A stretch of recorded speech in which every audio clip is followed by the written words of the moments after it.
There's the record. And you are good to go.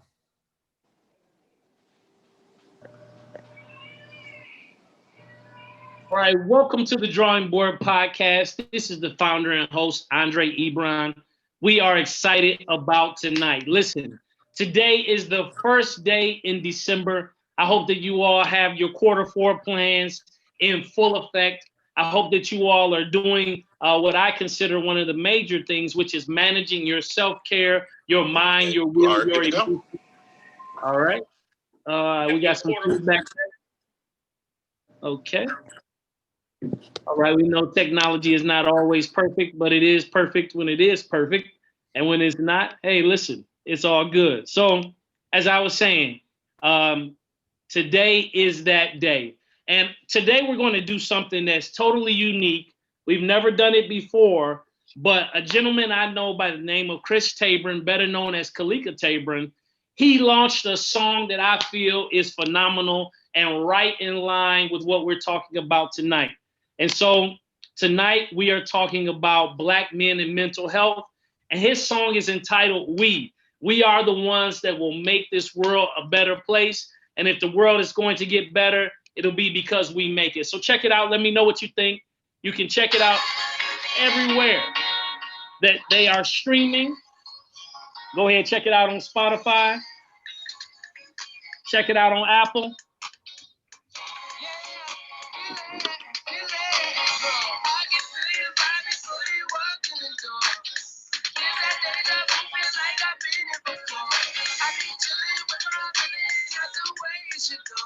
We got some money coming and we've ever before.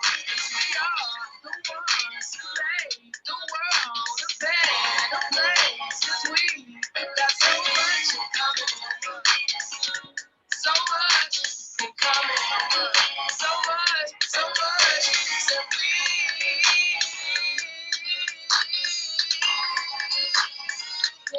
got so much in common. So much in common. Hey. So much. We don't want no trouble. We just want to have fun. Justice for reality, the one that will overcome.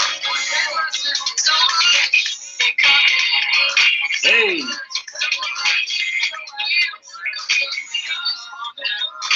Justice for reality, the one that will overcome.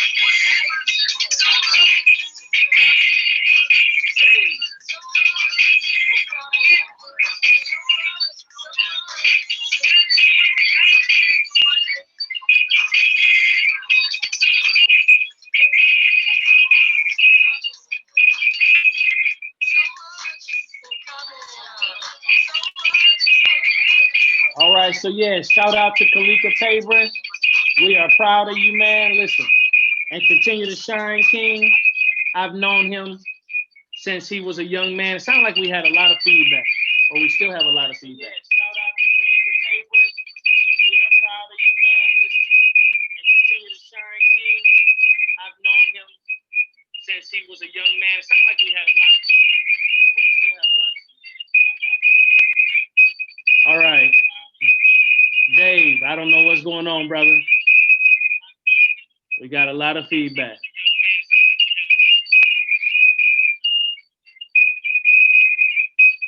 All right. Dave, I don't know what's going on, brother. We got a lot of feedback.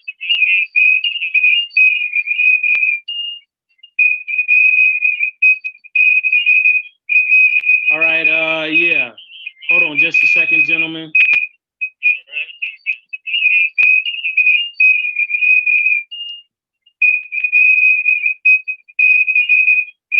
Whoa. All right. So feedback. Is that better? Are we good? All right, cool. Sorry about that. Everybody, we had a lot of feedback, but now we are in business. So today we get a chance to welcome to the show. If you don't know these gentlemen, you're not doing enough work. No, I'm joking. But listen, but I do want to say that these young men, these young kings are doing amazing work across Metro Detroit and beyond. From everything from New York Fashion Week to mental health days to Mental Matters podcast, to Detroit Father, to Detroit Social Circle, to I call him the grand influencer. Listen, this brother I see him knocking down deals with Uber and UPS. I'm just trying to get on. Can I next time? Can you just put me in the shot? Listen, we are having conversations around Black men and mental health, and so I want to bring to the show. I call them now my brothers. We have been doing work. I don't know if you see. I'm trying to make the reel on Marv's page for the haircuts, but I don't know if I'll ever make that page. I don't know.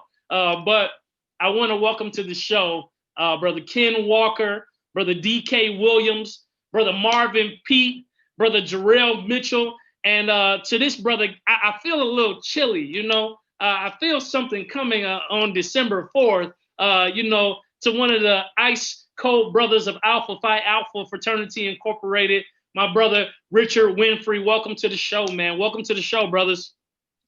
Oh, thanks so much, man, for having us. Yeah, and I just want to say, I know that you would not like this, but I'm going to say it anyway. I'd like to thank personally DK. This was his brainchild, putting together, especially joining forces with Kings, Brother Marvin Pete, Brother DK. Last year, it was freezing outside, but we were sharp. I'm talking about sugar sharp. We were out there taking pictures down at the Detroit riverfront. And then joining forces with Kings also put together a march for entrepreneurs down there, supporting Mature Look downtown. So, I mean, it was just an amazing time. So I'll ask Brother Ken Walker, man, tell us a little bit about yourself. Thanks for having me. So my name is Ken Walker, based here right in Detroit. I'm a fashion designer, marketing strategist, and a mental wealth activist right here in the city of Detroit. Oh man, that's great. Listen, I was noticing the blue shirt with the K on it, you know, and I mean, you know, it took me back to my coming to America days. I wanted to reach out and say, "What is that, velvet?" You know, but I definitely velour. Okay, I need one of those in my life. So, Brother Ken, we'll connect after this so that I can definitely get one of those.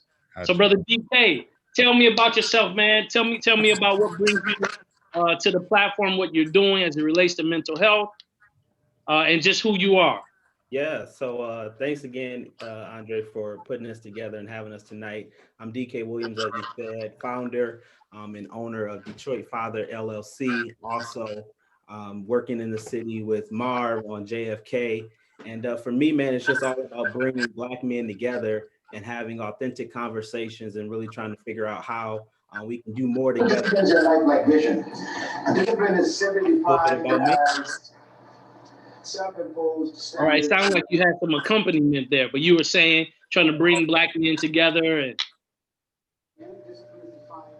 Brother DK? Yes, sir. Can you hear me? You were saying that your central objective is bringing Black men together to just bringing Black men together, basically for us to really. I don't know if it's me. I'm getting feedback. Can you guys hear me? Okay. Yeah, we hear you. Okay. Just saying, you know, really for me, it's just all about bringing Black men together. And so you talked about a bit of it, having a brainchild of talking about mental health in the Black community. That's just right in line with the mission of JFK and what me and Marvin try to do with marches, photo shoots, really just to change the narrative of what it means to be a Black man in today's society. Oh man, thank you for sharing. And if somebody's listening to or watching the feed in their background, it'll feed through the actual live and give us some feedback. So if you could, all you have to do is just turn the volume down on that and we'll be good to go. Brother Marvin Pete, man, sweet with the blades, got us together here. Listen, man, can I at least make the January? You get on the page, man. I gotta make the January, you know. No, I'm joking, but tell us a little bit about yourself, Marv.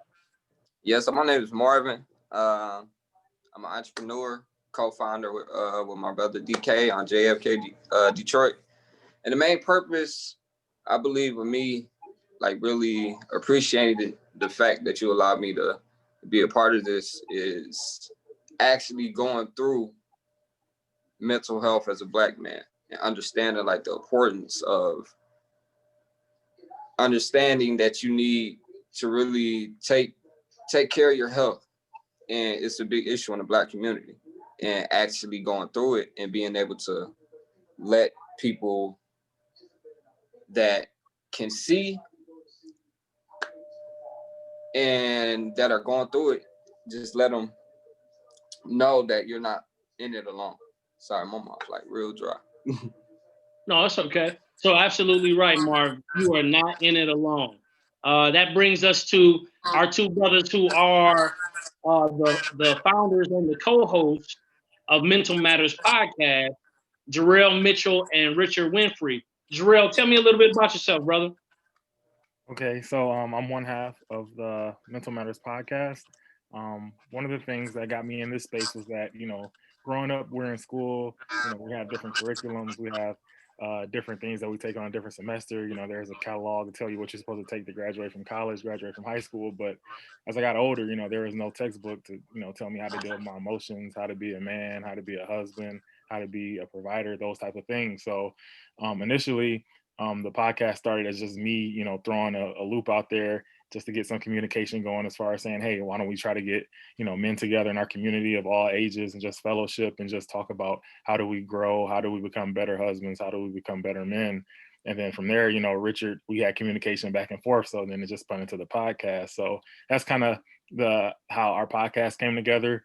But for me, I'm just enjoying the ride right now, being able to just use the podcast platform to essentially help me grow, but also to give that communication and that information to others as well.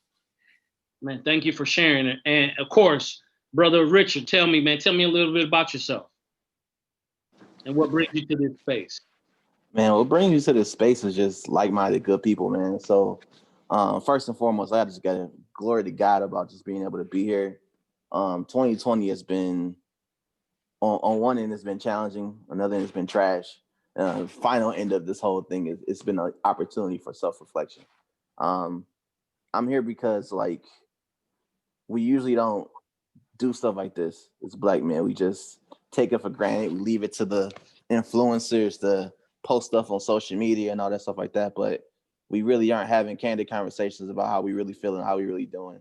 So I want to hopefully contribute to this space as kind of a kickstart to any Black man out there that's like, hey, I never thought to even talk about my stuff with anybody, kind of as a starting point to improve your mental health. So as Jarrell said earlier, it was a laugh, a joke on Facebook status. And now it's just like, yo, DM me right now.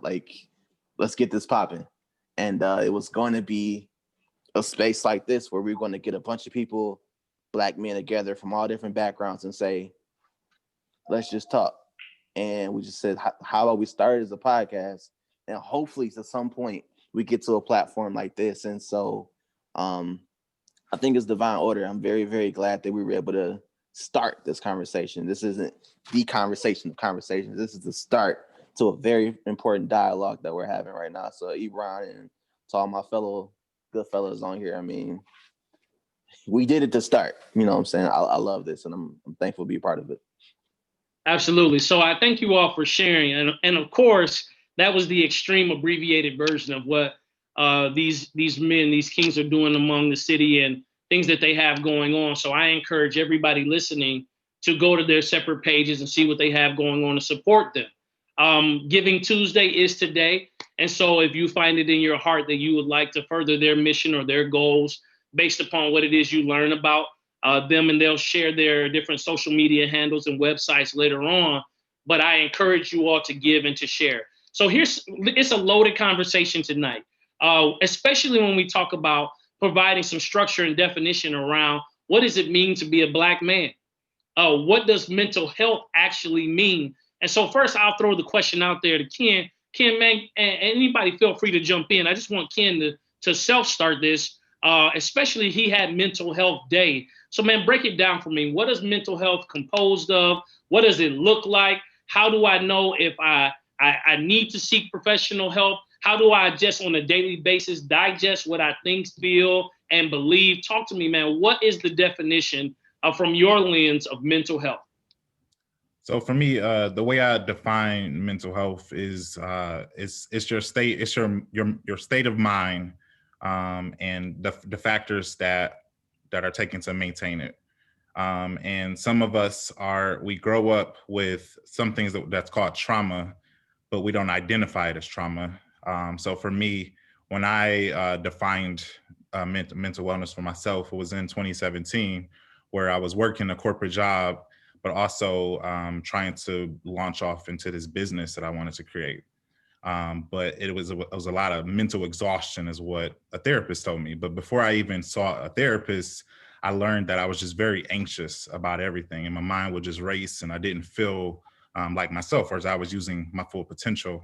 So for mental wellness, what I had advocated for was for myself and so many people that look like me to just be honest and to self-actualize the things that are going on in our minds, but also to talk about it, because that was something that I didn't do. I was bottling up. I was trying to figure it out on my own. But I also had an issue with vulnerability and being able to open up about those things that was going on with me. So for me, that's what I wanted to start my advocacy in, is for all Black people. But I learned that Black women, they were doing it, but it was Black men that really needed the help and assistance, and they needed to see other Black men like themselves actually taking the time to be vulnerable, and owning them to their emotions. And it is hard, because we don't see those examples growing up. But what I had saw, in my therapy and when I was in therapy, it was a boost of confidence, but also a better understanding of self. So your mental well-being is contributed to just your whole being as a human being. I think we separate it from our overall health so much, but if your mind is not right, everything isn't right. And we are our thoughts. We are what we think. We are the things that we tell ourselves every day. And that was something I had to learn, is that I had a lot of negative thoughts in my head, but when I had an opportunity to spill it out and talk to someone about it, I started to put these pieces together. And she would sit there for hours, on hours for months and months, but it was me putting those pieces together. And I think that's something that you learn as well, is that you have the key within yourself, but you have to open up and get those things out of your mind. Now you dropped several bombs and key words within there that I would love for DK, Marv, Drell, Richard to jump in and address. So when you're talking about Black men, and you mentioned words like vulnerability, communication, self-awareness, you said mental exhaustion. For us, a lot of times stress is just a part of life. It is, you're talking about trying to bridge the corporate world so that you can provide a life that you see for yourself, but also launching into the entrepreneurial space so that you can unearth the gifts that within you. Look, I think all of us have been trained and conditioned to have a job, and initially a job and a hustle, right? And so the hustle converts into it being enterprising. Being enterprising turns into entrepreneurship. And before you know it, you're stretched on both ends. And you said finding that balance through communicating about it. DK, talk to me, man. What is your definition about how Black men engage mental health and vulnerability, and having and possessing the ability to communicate? Who tells us throughout our childhood that our voice actually matters? I know that that's something that you hold dear, DK, is lifting the voice and changing the narrative of Black men. How do we empower more Black men to productively use their voice? Yeah, I mean, I think that's it. We lack examples. So for me, kind of my hashtag and slogan that I use is fatherless to fatherhood to now father in the hood. And I think that what that really means is not necessarily having biological children that I'm responsible for in the community, but it's being an example, a Black man doing things that other people can look at and identify and say, man, I want to be like that, or I can do that.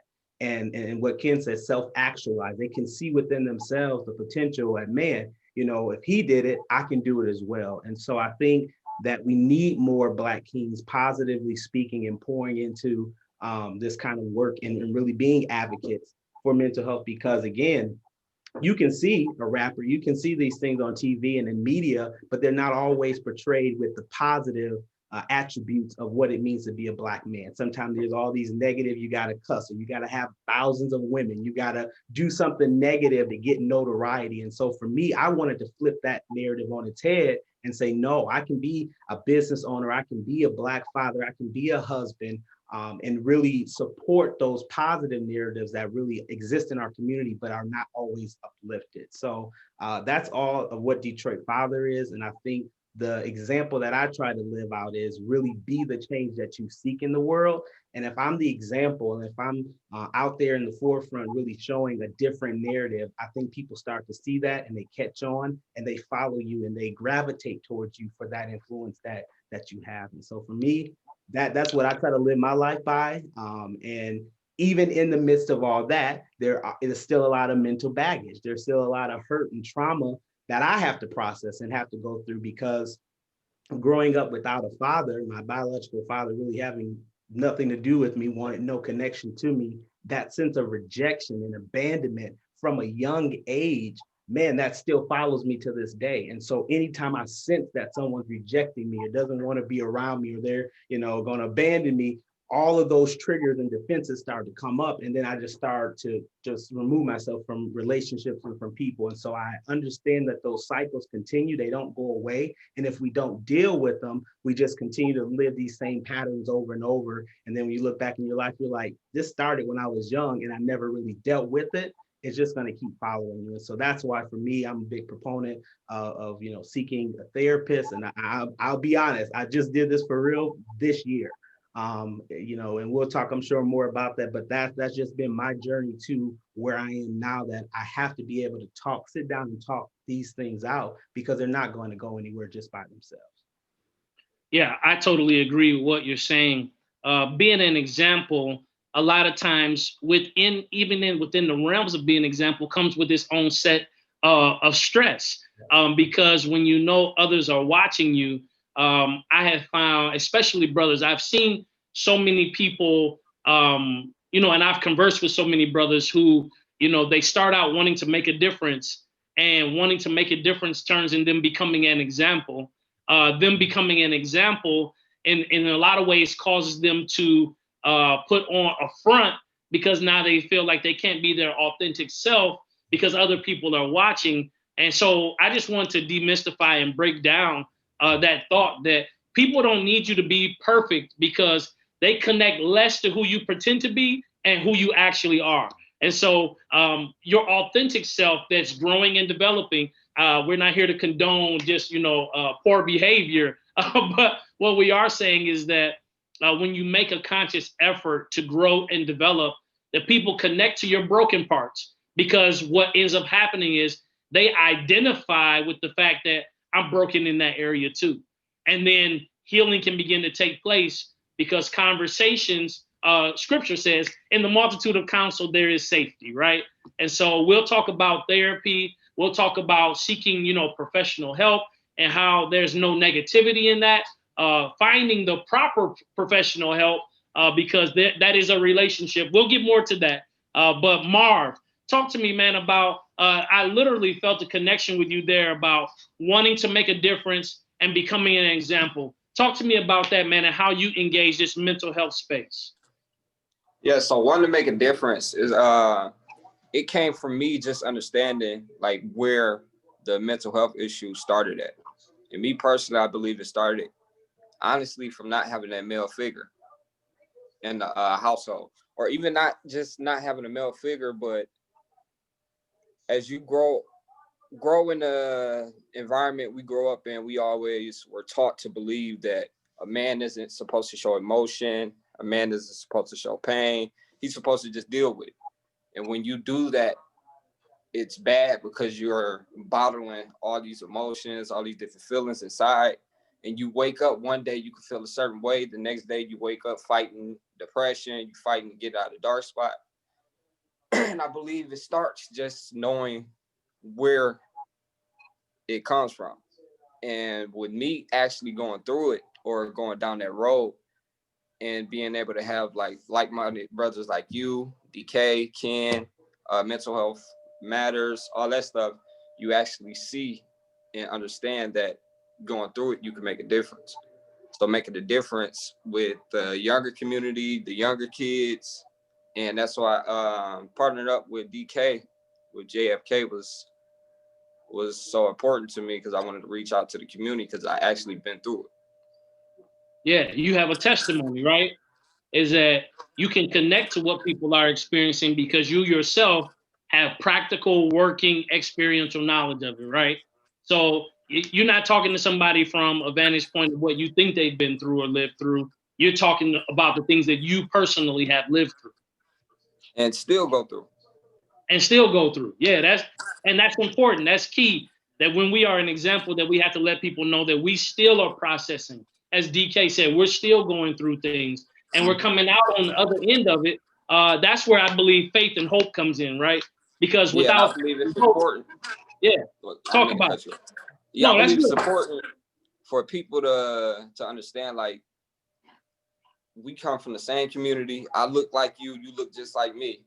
And I could step up and be that male figure and take that step forward to let them know, like, okay, it's okay to cry sometimes, or it's okay to talk about what's bothering you.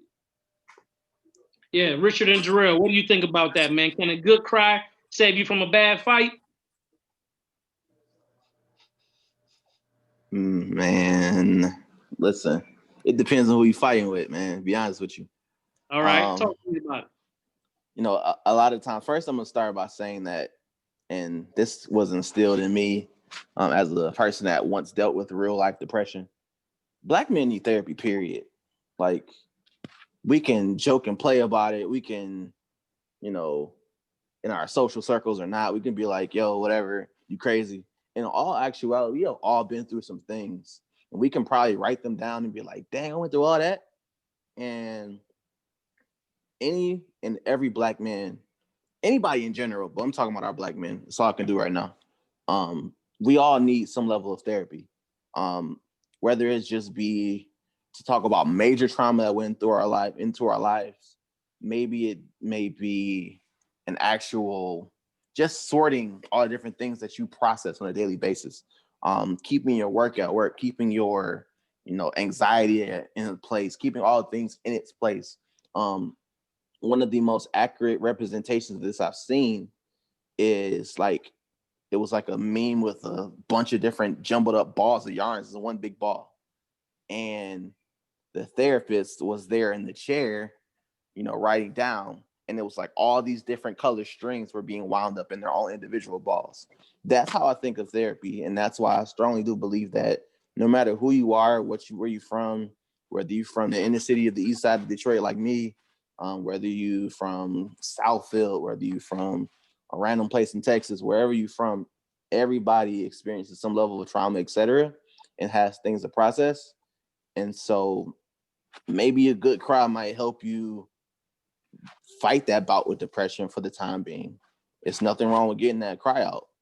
Maybe it's literally fighting your demons, whatever you've been through, the things you've done in your past. But without that therapy piece, I know for me, once I got it, it was just like, thank God I started when I did. So, but yes, to answer your question, Ebron, it is okay to cry. Don't be ashamed of that either. Yeah, absolutely. And I think that we have to break down that language, man, and tell, especially young brothers and older brothers, that why do you want to hold those tears back? I remember one time, man, that life had got so challenging for me that I remember wanting to cry, but my tear ducts wouldn't produce any tears. And it was like, wow. It was like I had become hardened to the point, that life had gotten so challenging that even though I knew at this point, this is the point that I should be crying, but no tears would show up. And so, man, that came with, that's a challenging place to be.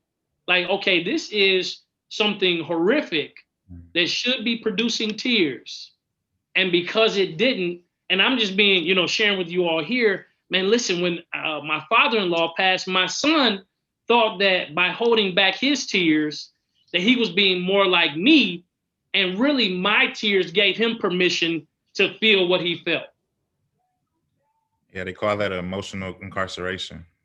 Yeah. And so talk about that, man. Listen, because there are many people listening who, or they cry alone, or they won't let any tears out. Like, talk about that, man. Emotional incarceration. What is that? Yeah, so I learned that from Jason Wilson. If nobody knows, he's incredible in the community and is a beacon of hope just for so many Black men.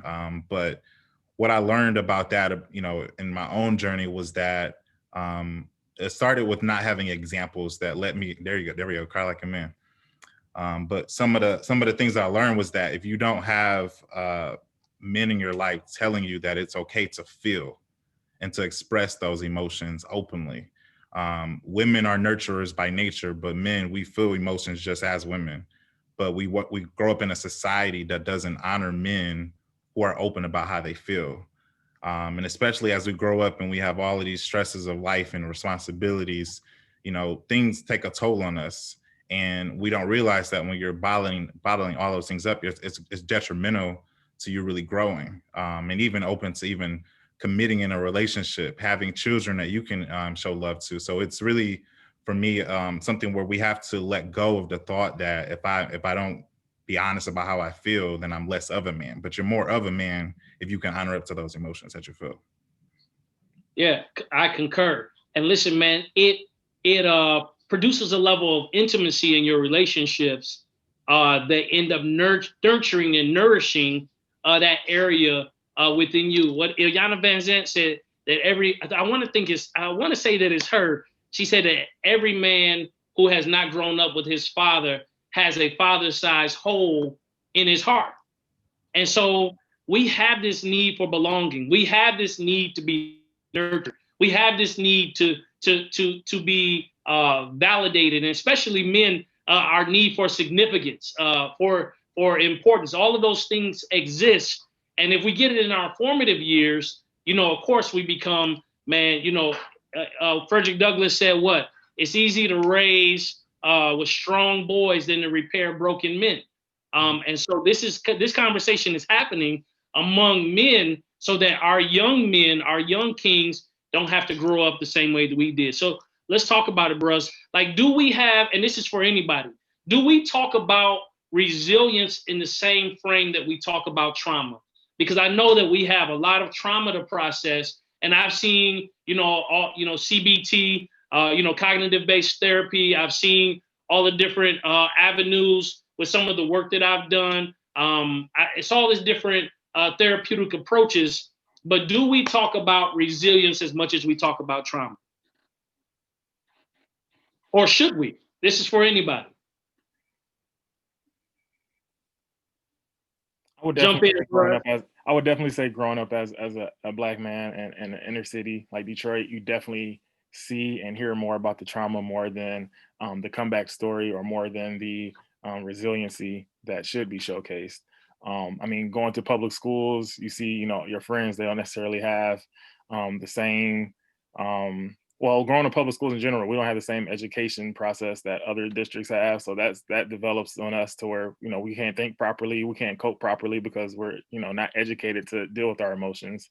And then most of the time, just growing up in the inner city, it does tend to have, that stigma of, broken homes and things of that nature. So when I was growing up, me personally, I saw things that I thought were normal. Then I grew up, turned 18, 19, and I got friends of different cultures, and I see like, okay, that wasn't normal. Like, I shouldn't have known that a drug house was, a block over from where my grandmother stayed.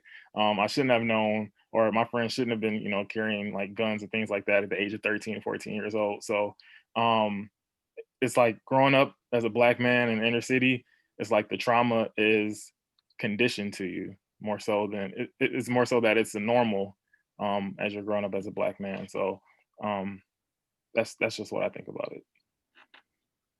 Yeah, Jarrell, you bring up a great point of how we can normalize dysfunction, or we can normalize our trauma so that we don't see it as trauma. And then when we get exposed to something different, it begins to make us aware of how that was not normal. So like domestic violence, every Black man that I know either has witnessed it personally, has an aunt or a mother or some woman in his life that he knows that has succumbed to, or been a victim of, not succumbed to, but been a victim of domestic violence. They themselves have experienced some type of physical, mental, or sexual abuse. The statistics are glaring about, I think, when I was in college, in my sociology class, I think it was 1 in 5. Now, I'm not going to date myself, but that was some time ago. So I know the statistics in the work that I did with when I was a social worker for the state, private agency, Head Start, working within school systems. I want to ask the brothers on the call, once you have either seen trauma or personally experienced it, like, is it easy for you to detect that same level of trauma in other people that you meet without a spoken word? Can you see that? So I believe so, just because the process that I'm going through now is understanding that people that's dealing with mental health, dealing with issues like that, can be smiling. They can seem like the happiest people in the world. Whole time, you never know that they're actually going through it. So I recently just made a post encouraging everyone to just call a family member, call a loved one, and genuinely ask them, like, are you okay? And don't take yes or no as an answer. Really sit there and wait for a response. And you would be surprised how many people you think are smiling, just happy, that's actually going through it. And once you ask them that question, they will break down. Yeah, that's true. Because just because someone carries it well doesn't mean that the pack is not heavy, right? Yep. So that taught me that everyone you assume is happy aren't happy. So mental health is a big issue. Right. And I think when we talk about in this conversation, Ken brought up another point. When we talk about mental health, we also can frame it from mental wellness, right? So our mental wellness, what is our state of being? What is the current condition of our mind? How are we feeling, right? So to Ken, DK, Marv, Jarrell, Richard, here's another question that I have.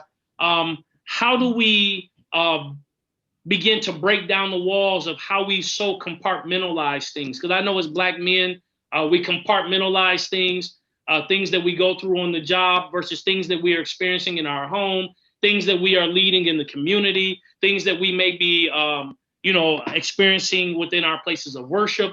I mean, how do we break down that compartmentalization so that we can create a flow in life? How do we break those walls down? So I personally believe we start by breaking the walls down by what we're doing now. Bringing awareness to mental health, trying our best to put it out there to make it be known that it's okay to feel this certain type of way. It's okay to talk to your brother, and it's okay to talk about it. So I believe the start is really just making sure everyone understands it's okay to mention it. And it's okay to be going through mental health. Like, it doesn't make you less of a man because you're feeling some type of way and you're fighting a dark place. Right. So I think we sadness exists for everybody, right? Life and chance happens to us all. I think it is the way that we process, cope, and adapt to what is happening that makes the difference on the outcome, right? So let's talk about coping. We know that some of the ways, and brothers, please feel free to jump in. Some of the ways that we cope are not healthy, and some of the ways that we as Black men are coping, it does sometimes fit the stereotype. So the stereotype says that we're hypersexualized. And so for some of our brothers out there, when they feel stressed, what they do is they, begin their conquest and look for women to sleep with. Some of the brothers cope by, substance abuse. So all of these inabilities to cope lead to these maladaptive coping strategies or challenges. Talk about that, bros. What are some healthy ways to cope with stress? How do we begin to break down these compartmentalized walls? So DK, talk to me. What are some healthy ways to cope? Yeah, I think for me, a lot of times, just getting straight, generic to the point is, I would just remove myself from the situation and walk, go out in nature, and really just try to figure out in this moment what's driving the stress. What, it's almost like that fight or flight, defense mechanism. You're gonna do one of the two. And it's like, for me, instead of putting up a fight, trying to handle it in that moment, whatever the stressor is just remove myself from it and go, get away from it. And then when I'm able to just like mentally deal with it, emotionally deal with it in the right way, I come back to it. But I've, again, had to just learn this in the last 9-10 months of, when stressors, whether it be financial, whether it be building a business, whatever it is in life, I figure out what is really driving me to the point that it is making me want to do something negative. One of those things you just said, substance abuse or something I shouldn't be doing, just remove myself from the situation and just breathe. Breathing is a big thing for me, and getting out in nature. Me and Marv talk about a lot, going downtown to the river walk, just taking a walk. It's a little colder now, but getting by water, getting in nature, for me, that's a big way, and a healthy way, I think, that you're able to cope and deal with those stressors. I brought a big coat. Listen, I got to tell you, DK, on the record, sir, these trips to Mexico and trips to the dunes and trips to I forget the other place, but where was my invite, brother? Where? Listen, I'm trying to breathe. I'm trying to. COVID won't let us be great. COVID won't let us be great. Right.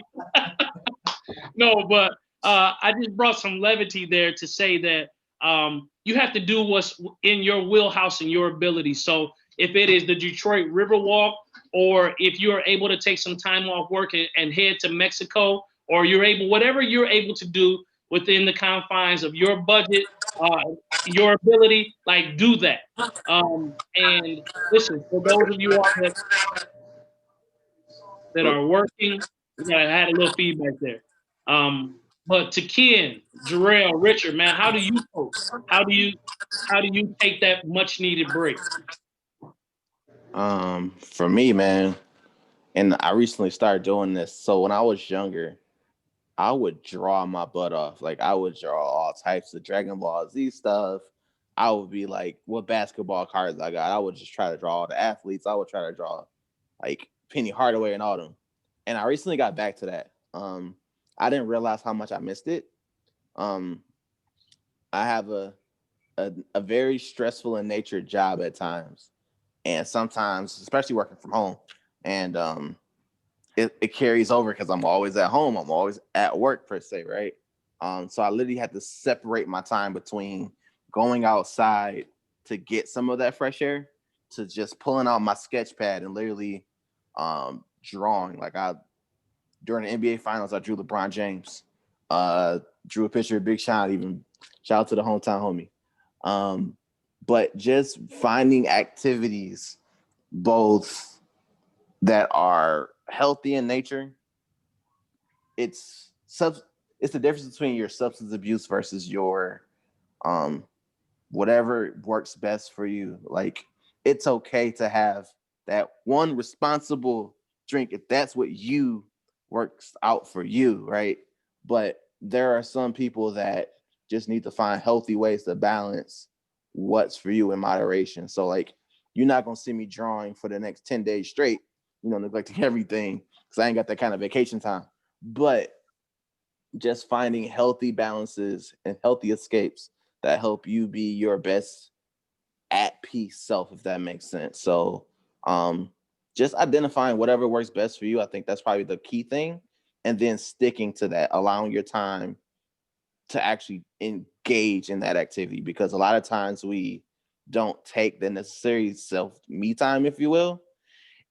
And that build up over time hurts. You know what I'm saying? It really does kind of put a damper on your life. So just finding that separation in your me time and then that activity that brings you the most joy, I think that's probably the most important. At least that's what I found the most helpful for myself. So. Yeah. Now, Richard, I'm not going to ask you what's in your cup right now. I'm not going to ask you, okay? No, but... You sure? I mean, I'll tell you now. No, I'm joking. But I do want to say, now he's looking at the tea. Wait, there you go. Okay, Let it not be confused. Today. Right, today. But I got a question for you, man, because you brought up an interesting point. Do you feel that, like in your current job, that your creative had for a while been suppressed by your analytical? Because I know that within a lot of jobs that I see brothers have, it requires a lot of problem solving. And I mean, creativity has its place in problem solving. So I'm not talking about creatively finding solutions. I'm not talking about that, but I'm talking about more of the, visual arts, like, being able to draw, things of those natures. Do you feel like that your analytical portion like suppress your creativity and now you find balance because you have been able to reactivate those creative energies? I would say that you need to make sure that you pick a workplace that in some form or fashion supports that. So when I say that, I literally mean like, and I'll speak to this for a moment of transparency. In late 2016, I found myself at a crossroad about my career. I had a well-paying job. I was living in a whole different part of Michigan that wasn't Detroit, so that was already culture shock enough. And it got to the point where my job and the influences of, this was 2016, so this is the election nobody want to remember ever again. So you had those influences all around where I literally lived at.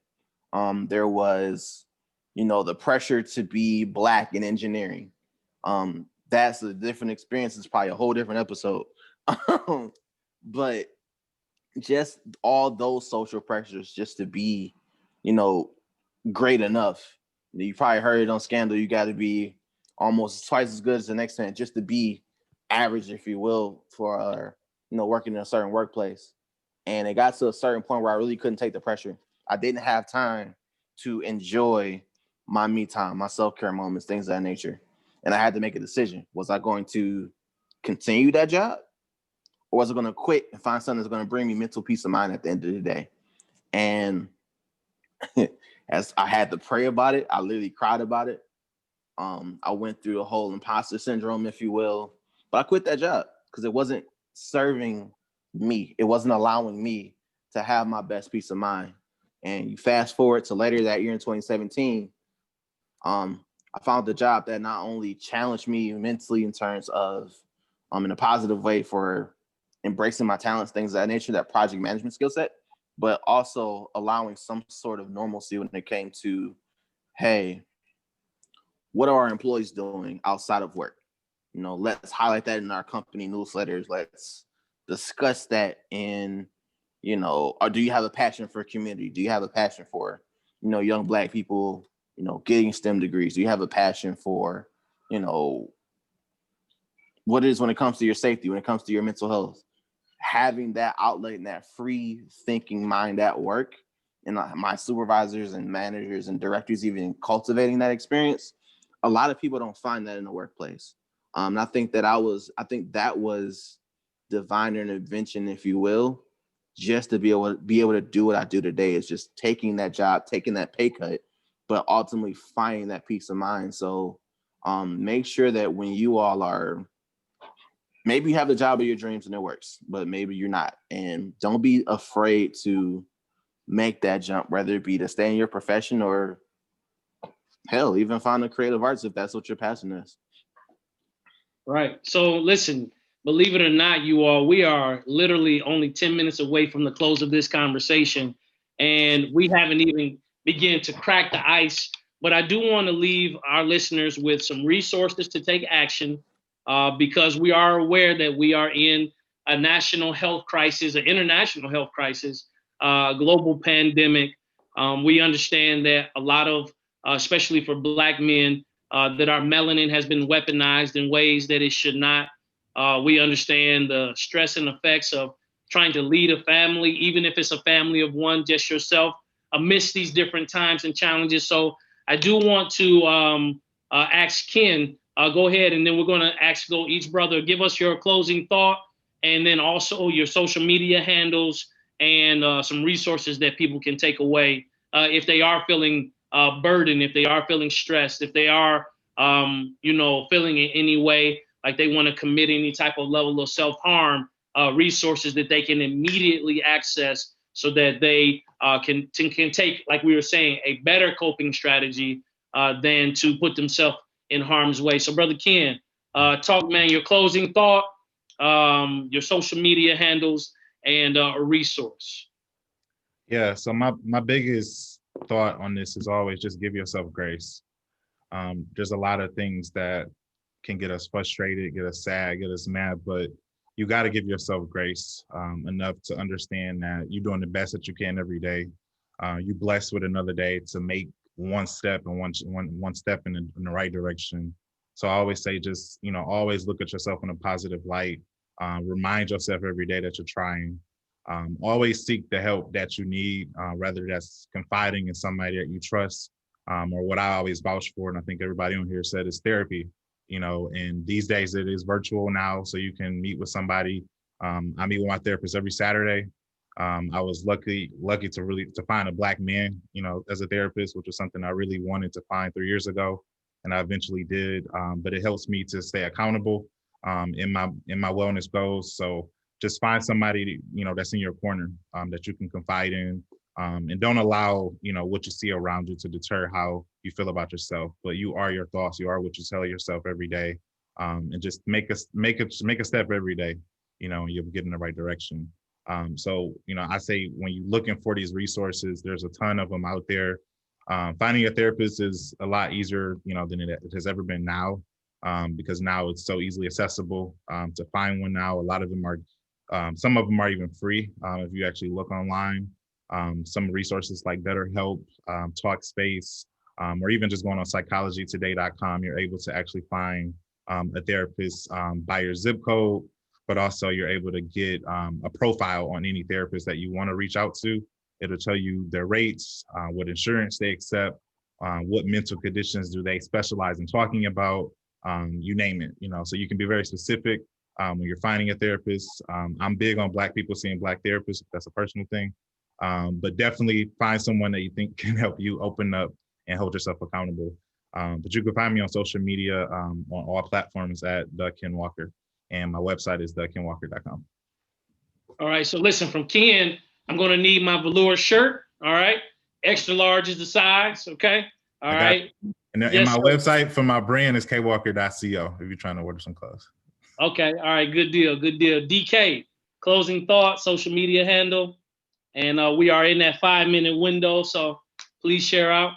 Yeah, so I'll make it brief. For me, I would say, as a father, as a husband, as a community, leader, community activist, it's important to know, just as a Black man, that strength still needs support. And so for me, it's always big to connect with like-minded brothers like all of you, and to make sure that, again, I'm not the only man in the room trying to hold up and do one thing. I'm always trying to connect with other people, because, again, we're stronger together than we ever will be apart and separately. And I think if our community would get back to that just coming together, being in one room, trying to build in one room, instead of all of us in our different spaces trying to build by ourselves, we can get more built.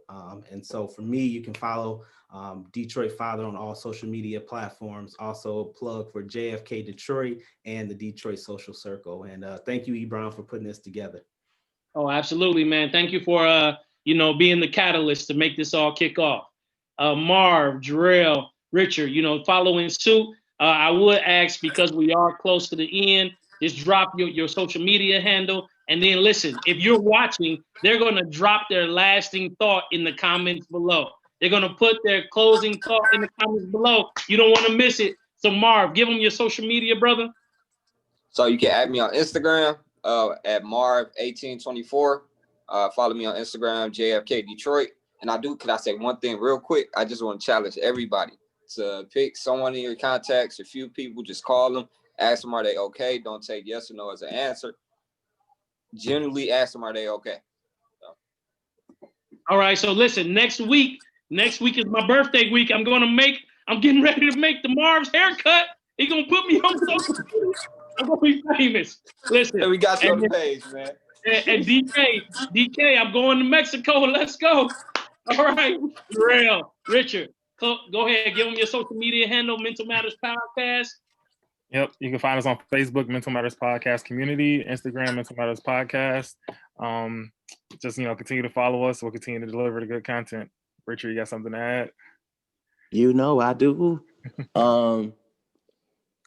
mentalmatterspod.com is the website. We got merch, we got content, and we got y'all. I mean, that's the biggest thing. You are definitely worthy. At the end of the day, if you follow the podcast on social media, you'll see both of our Instagram handles on there as well. But just know you are worthy and you're worth it. So and don't let nobody tell you different because they a damn lie. That's all I got.